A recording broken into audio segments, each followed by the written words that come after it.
You've got it tuned to KEXP. We're listener-powered radio at 90.3 FM in Seattle, streaming online at KEXP.org around the world.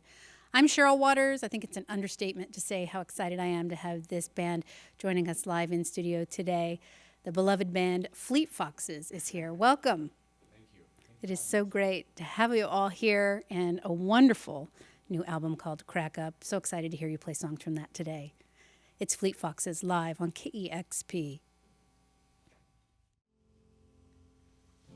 I'm all that I need, and I'll be till I'm through, and I'm light on my feet. Good to be without you.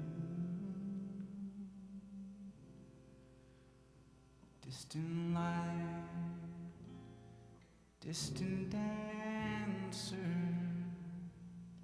mute at midnight, she might look like the answer.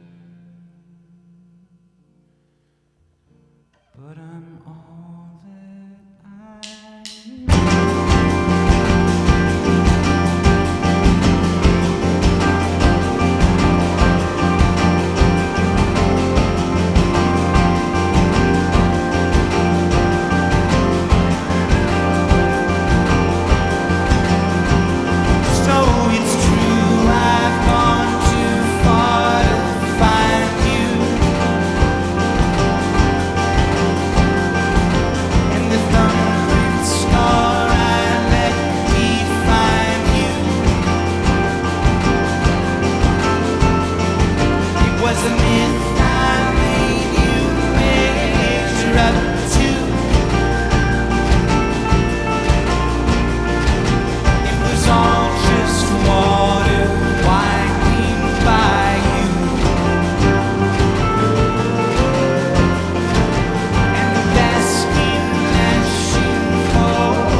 congregated at the firing line. Night ended the fight, but the song remained. So I headed to the wall, turned tail to call to the new domain. As if in the sight of sea, you're suddenly free, but it's all the same. Oh, but I can hear you loud in the center. Aren't we made to be crowded together like these?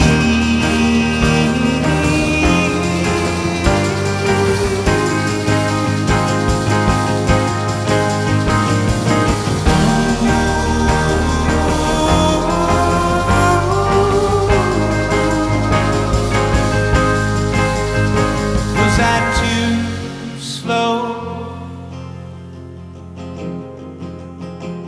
Did you change overnight? Second son on the other line now, back in our town as a castaway. I'm reminded at the time it all fell in line on the 3rd of May, as if it were designed, painted in sand to be washed away. Oh, but I can hear you loud in the center. Aren't we made to be crowded together like these?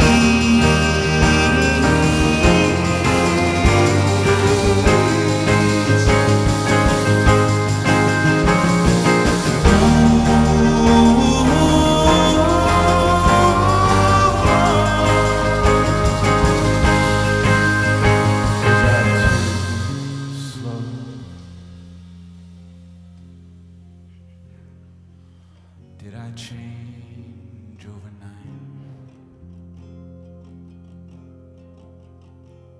Second son.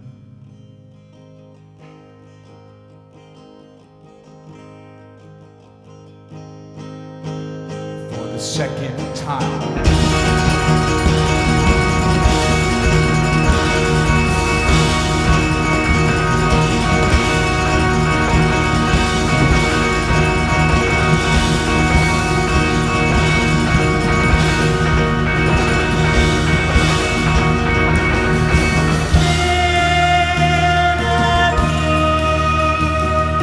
Light and free, if I lead you through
but I hold the fleet angel.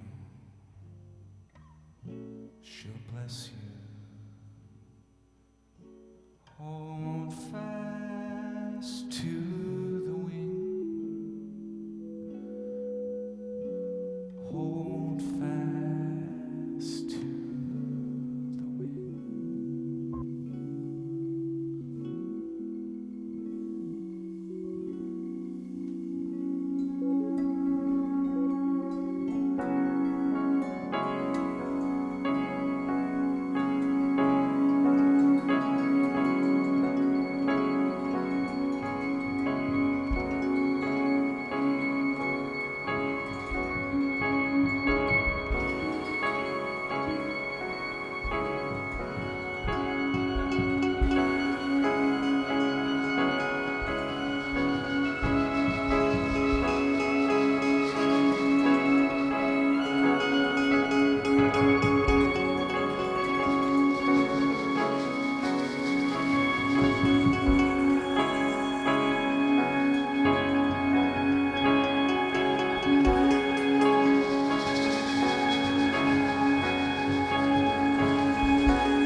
Whew.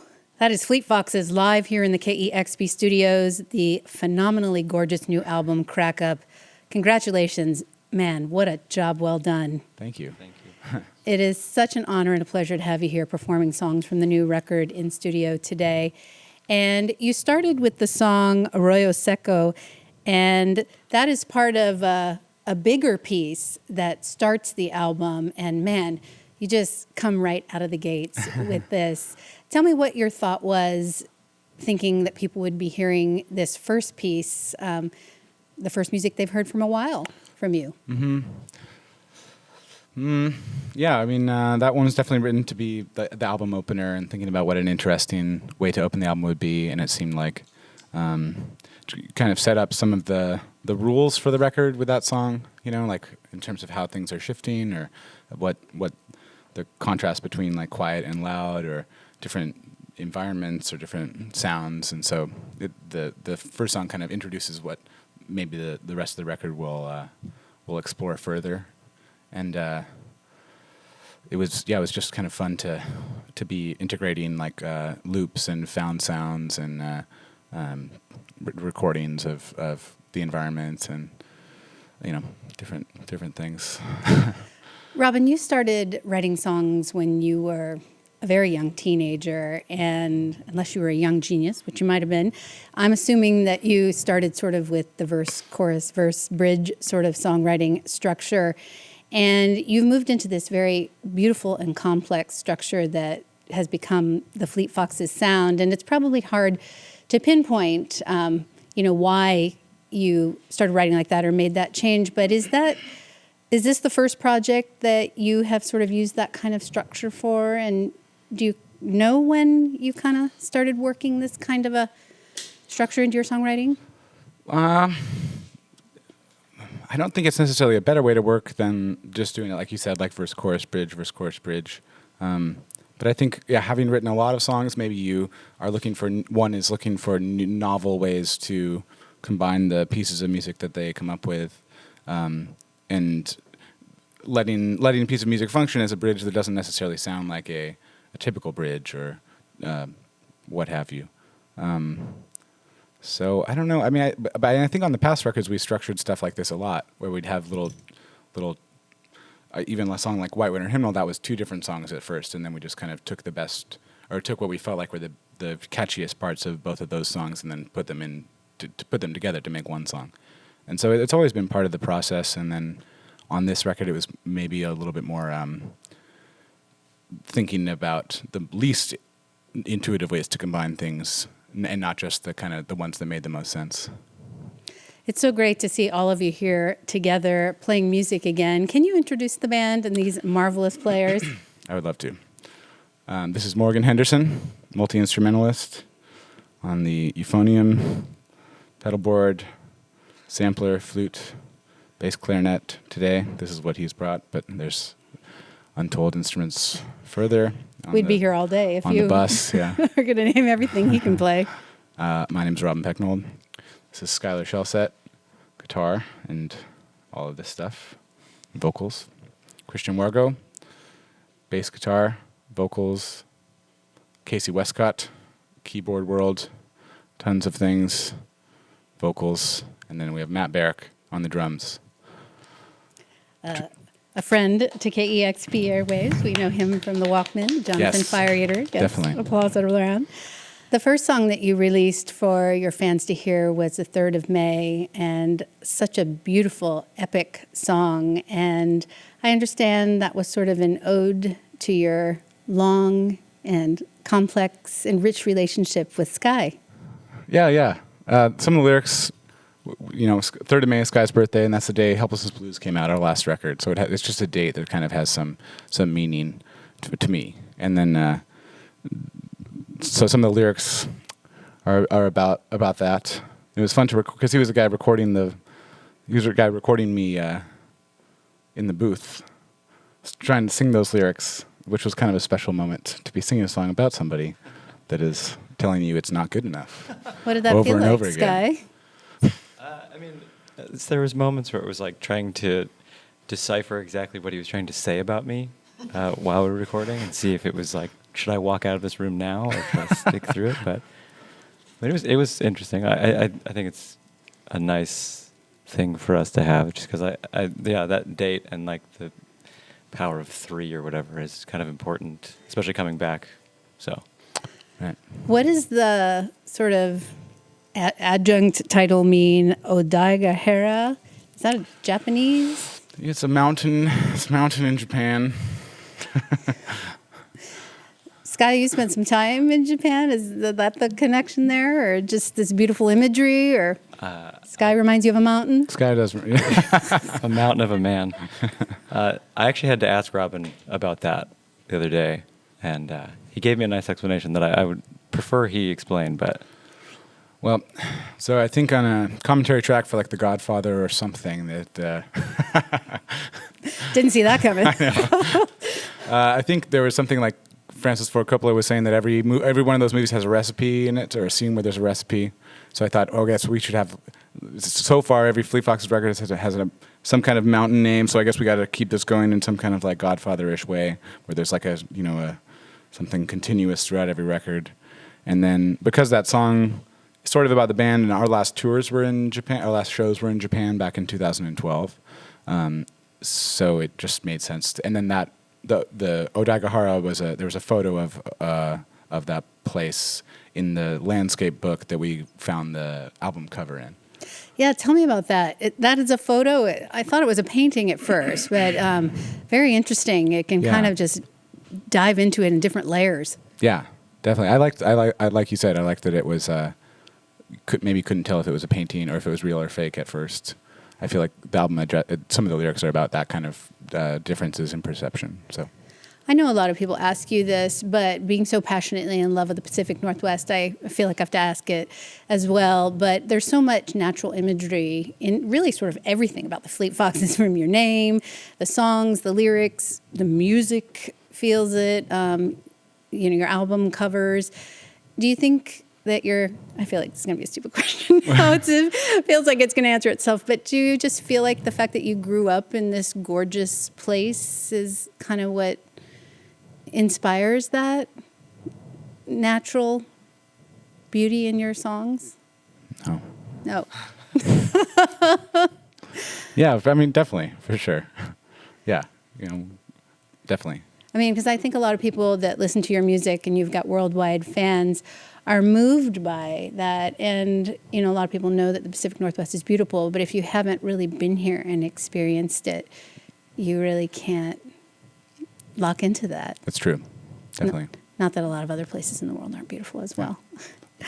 When you're writing a song, you're creating a moment, many moments. Do you just know when you've locked into something? So like that song we were playing, Mearcstapa. Let me demonstrate here.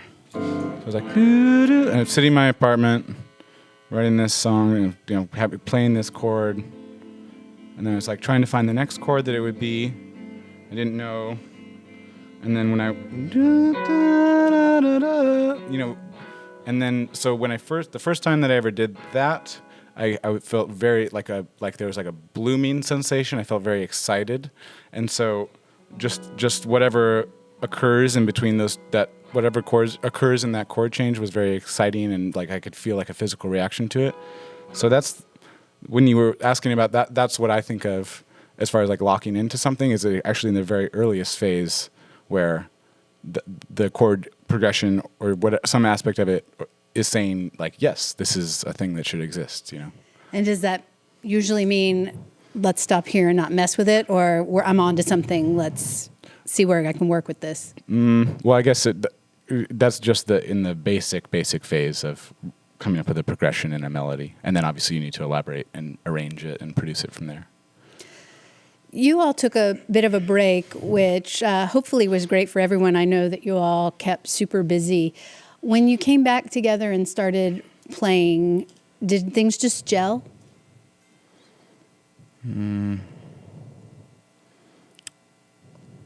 Like I'm thinking of rehearsals. Oh, well, yeah. I mean, we didn't, because recording the record is, there wasn't a lot of playing all together at the same time. But it felt was really, when we were recording at Avast or in New York or wherever, it felt very comfortable, and we were all really excited to be doing it. But there wasn't a lot of like live playing together, so that's why I paused when you asked if it gelled. But then in rehearsal, I think we all were like very. I felt very nervous, or I had no idea taking a break that long. If you come back and it's totally gone, so we blocked out a ton of time for rehearsal. But then in the first day or two, it felt great, and we were really it sounded better than it ever had before. When did you start working on the record, and how long did it take? Recordings started actual recording started in September last year. But we'd been writing songs and demoing before that. So and then we ran through to February, mastered in early February of this year. Was it fun? I mean, was it a joyous process? I think so. Yeah, it was really fun. You mentioned that I'm not a musician, and you mentioned that you actually weren't playing all together when you were making the record. And I'm curious, what was the process like? I mean, were you never all in a room together? No, we were, but it was just, it was different depending on what we were recording, if it was getting drums down or getting vocals down or rhythm tracks down. Sometimes it was all of us working together. Sometimes it was just Sky and I. Sometimes it was just depending on what was going on, it was we were in different spaces and using different configurations, depending on what we were recording at the time. It feels like the time that you had off hopefully was rich and fulfilling. I'm curious I know that a lot of you in here continue to work on musical projects, and Robin, you were in school, but I just would love to hear a little bit from each of you, because we've enjoyed so many of the projects that you've been in, kind of what that time away brought to your life, and that you're bringing back to this project now with a fresh outlook and hopefully an enthusiasm to dive back in. Morgan, you want to start? Sure. So you want to know what other... Yeah, what were you working on, and are you going to take a break now for a while and dedicate a big chunk of time to this? Oh, yeah, definitely. Yeah, very focused on this. Can you hear me? Yeah. Oh, okay. I worked with Matt's old bandmate, Hamilton Lighthouser. I worked on his record, Cave Singer's record. Just general projects, Shabazz Palaces. I worked with them a little bit. That was really exciting. And just kept really busy, And you mentioned Hamilton Sky. I know we've had you in studio since the last Fleet Foxes record, and you've flown the coop, moved across the country. Yeah. After we stopped playing in 2012, I actually filled in for Walt, the bass player in the Walkman, who had a baby at the time, and then subsequently continued to play with Pete, who I saw you with, and then also with Hamilton. And so I sort of honorary Walkman member, if I do say so. And then I went on tour with Beach House for about a year and a half and did some recording. Just stayed busy. Yeah. It's been fun, because now we're going to go over here to Christian, who also played in studio in the interim. Yeah. Well, Casey and I did a record called Poor Moon. Did some touring with that. I moved to Los Angeles and, tried to get into some commercials and movie soundtrack stuff, which was fun to try out. Never thought I would do something like that. I did some touring with Nate Mendel, who put out a solo record, played all of his crazy bass lines. That was really difficult.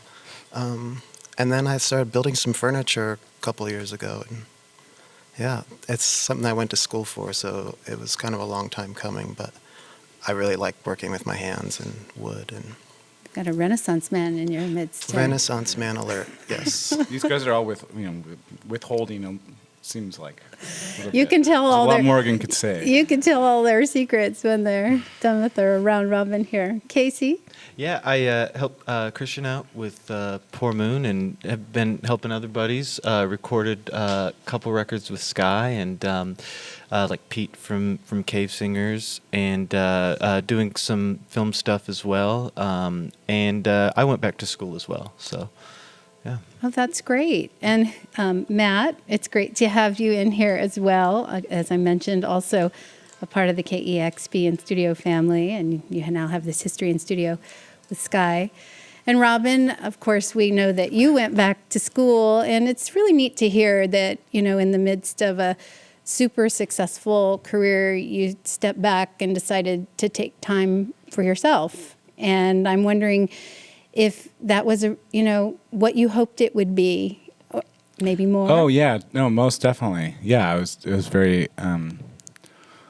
There's the certain moments, standing in the rain outside of some big building, the bunch of books you have to read. It was great.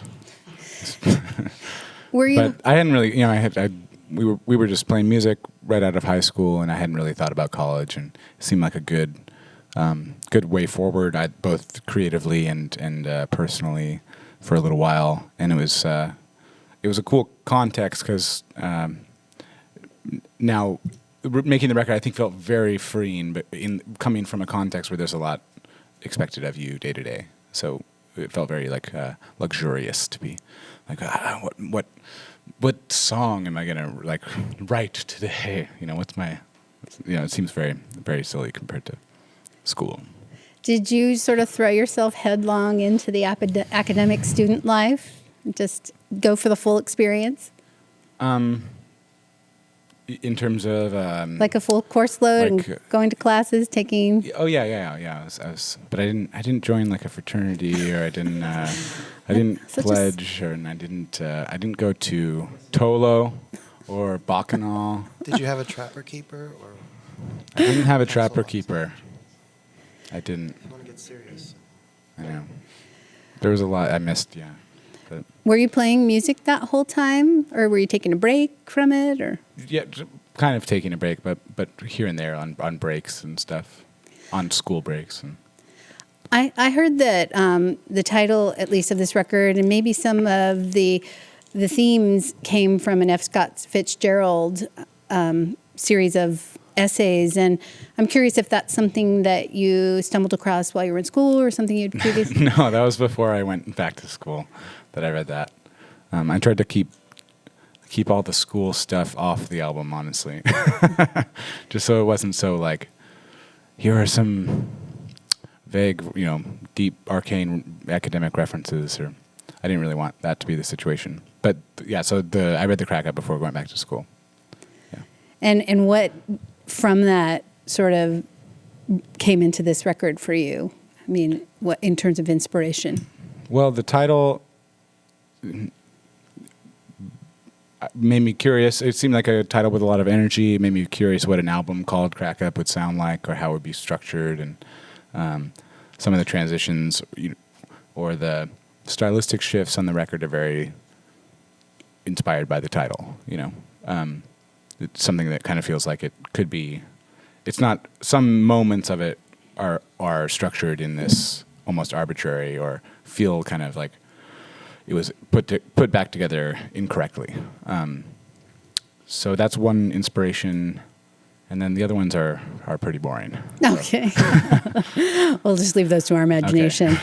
I'd love to. I just have a couple more questions, but I would really love to talk about some of the imagery and the video. Fool's Errand is such a stunning and arresting video, yeah. And I know that your brother, Sean, directed it, and I'm a longtime fan of his work. He's just an extraordinary animator and director and filmmaker. And I'm guessing, I know that you're very close, and so there must be a lot of trust there for you. But do you feel like he can just easily sort of represent what you're wanting to put forth in a video for your music? I mean, how does that relationship work? He has a lot of. It's not even really about any idea that I have, a preconceived idea that I have. He always.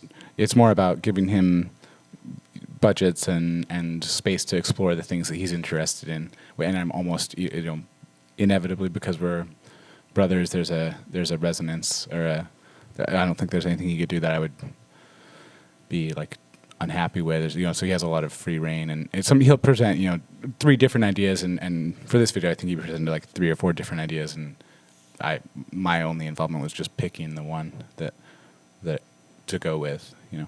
He shot it on 35 millimeter film, and it is just absolutely stunning. Yeah, looks great. Yeah, and very intense as well. I'm curious to know, I know you have some visuals that are going along with the live show, and I'm curious also, these songs seem to come in sets, and I'm just sort of curious how you're going to be presenting them in a live show and integrating old songs. Yeah, that's a good way to put it. Sean and his creative partner, 80, made all the projections for the tour. So we've been either having a great time watching those as we can as we play, like turning behind them.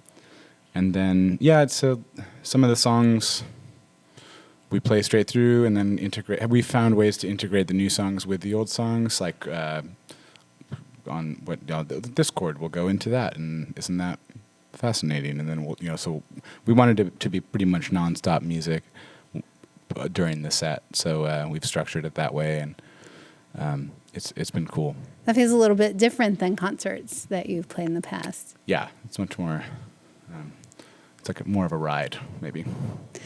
Well, it is so wonderful to see all of you playing again, and the album is absolutely gorgeous. And I'm hoping that having done this before and had a lot of experience touring, that you'll pace yourselves and take good care of yourselves and enjoy the ride. Thank you. Thank you all so much for coming in. Oh, thank you so much for having us. You're listening to KEXP. It's Fleet Foxes live here in the studio.